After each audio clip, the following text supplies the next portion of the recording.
Assalamualaikum warahmatullahi wabarakatuh. Selamat datang di channel Swakarya Berkarya. Kami akan mengunjungi beberapa makam para ulama yang ada di daerah Nganjuk, Cirebon, dan Ponorogo. Mari ikut bersama kami mengunjungi beberapa makam yang ada di daerah Cirebon, Nganjuk, Ponorogo, dan yang terakhir ada di Jombang.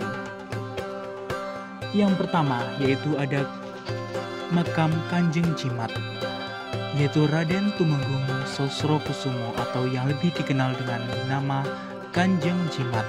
Sosok Kanjeng Jimat merupakan tumenggung dari kerajaan Mataram Islam, seorang ulama besar yang turut andil dalam penyebaran agama Islam khususnya di wilayah Kabupaten Nganjuk pada masa kerajaan Mataram Islam. Kedatangan Kanjeng Jimat merupakan cikal bakal berdirinya kabupaten yang memiliki luas wilayah seluas 1244 km persegi tersebut. Kanjeng Jimat yang berasal dari Gerobokan, Jawa Tengah, merupakan putra menantu dari Sultan Agung. Atas perintah dari Kerajaan Demak, Kanjeng Jimat dijadikan sebagai bupati di kota Tayu Merah pada tahun 1745, yang kemudian berubah nama menjadi Kabupaten Berbek. Menurut berbagai sumber, Kanjeng Jimat mensyiarkan ajaran Islam dimulai saat runtuhnya kerajaan Majapahit setelah mendapat serangan dari kerajaan Demak, di mana saat serangan tersebut terjadi mengakibatkan beberapa orang penganut Hindu mengasingkan diri hingga ke Kabupaten Nganjuk untuk menyelamatkan diri. Selain di Nganjuk, beberapa dari mereka juga pergi ke Bukit Tengger di kawasan Bromo, Semeru, dan lereng Gunung Wilis. Sifat dermawan yang dimiliki oleh Kanjeng Jimat juga terlihat saat beliau mewakafkan sebidang tanah pekarangannya untuk didirikan sebuah masjid sebagai tempat beribadah warga yang telah memeluk agama Islam. Sedangkan beberapa warga yang tetap memegang keyakinan Hindu oleh Kanjeng Jimat membuka sebuah lahan untuk memberikan hak hidup dan menjalankan ibadah bagi warga beragama Hindu. Lahan tersebut berada di sisi timur lereng Gunung Wilis, yang kini dikenal sebagai Dusun Curi, Desa Bajulan, Kecamatan Loceret, Kabupaten Nganjuk. Setelah kami mengunjungi makam Kiai Kanjeng Jimat, kemudian kami bergeser kembali yaitu ke makam Syekh Suluki. Syekh Suluki yang bernama asli Dewo Agung Pranoto Kusumo adalah ulama pribumi dari keturunan dari Kerajaan Majapahit. Beliau seorang putra dari Raja Brawijaya V yaitu Dyah Rana Wijaya. Syekh Suluki mempunyai nama kecil Suryo Kusumo ini masih saudara dengan Raden Patah yaitu Sultan Demak. Dewa Agung Pranoto Kusumo atau yang dikenal dengan nama Syekh Suluki pernah menjabat sebagai Bupati Barat yang sekarang bernama Kecamatan Purwodadi, salah satu kecamatan di Magetan. Di sisi lain, di sebelah sungai yang berada di Kecamatan Purwodadi, salah satu kecamatan di Magetan. Di sisi lain, di sebelah sungai berada persis di sebelah barat makam Syekh Suluki inilah yang konon dipergunakan oleh Syekh Suluki sebagai media dan sarana untuk mengirimkan perbekalan-perbekalan yang telah beliau dapatkan untuk dikirim ke Raja Demak. Perbekalan yang beliau kirim untuk pembangunan Masjid Demak itu tak terbatas jumlahnya, hingga berlipat-lipat. Dalam bahasa Jawa disebut wilangan atau tiada batas jumlah bilangannya. Maka tak ayal kemudian hari jadilah desa itu menjadi desa wilangan. Setelah kita mengunjungi Syekh Suluki, kita bergeser lagi ke makam Kiai Anom Besari.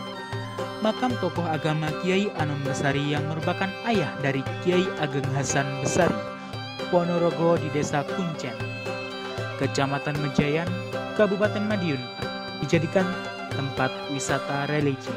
Dari silsilah yang terpampang di lokasi makam Kiai Ageng Anom Besari yang memiliki gelar Raden Neda Kusuma serta Kiai Ageng Grabahan itu merupakan keturunan ke-14 dari Raden Brawijaya.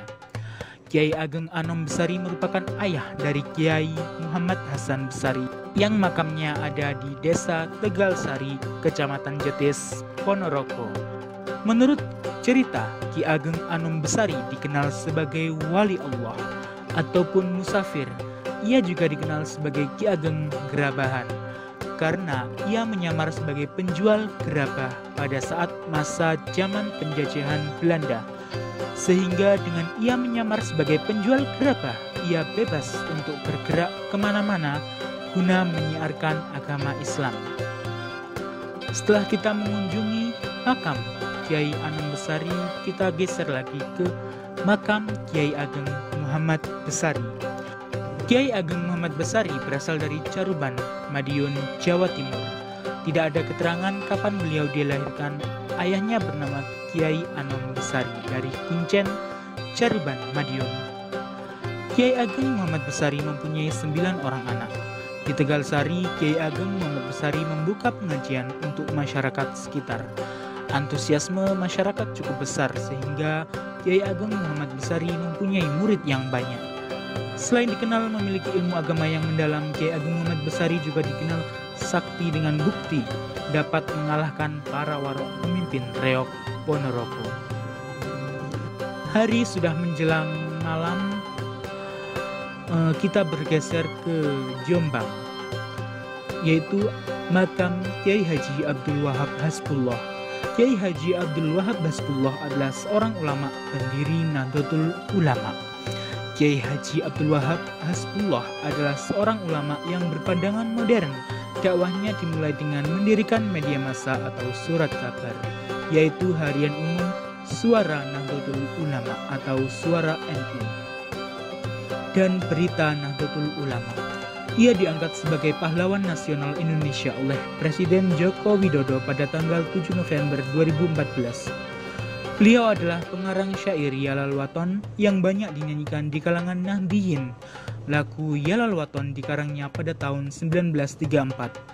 Kiai Haji Maimun Zubair mengatakan bahwa syair tersebut adalah syair yang beliau dengar, peroleh, dan dinyanyikan saat masa mudanya di Rembang.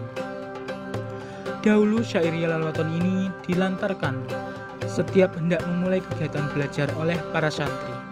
Ya, itulah sejarah atau silsilah berbagai ulama, kisah dari ulama-ulama yang ada di Nganjuk, Ponorogo, Jombang, dan sebagainya. Terima kasih, jangan lupa like, komen, dan subscribe agar channel ini semakin berkembang. See you the next video. Assalamualaikum warahmatullahi wabarakatuh.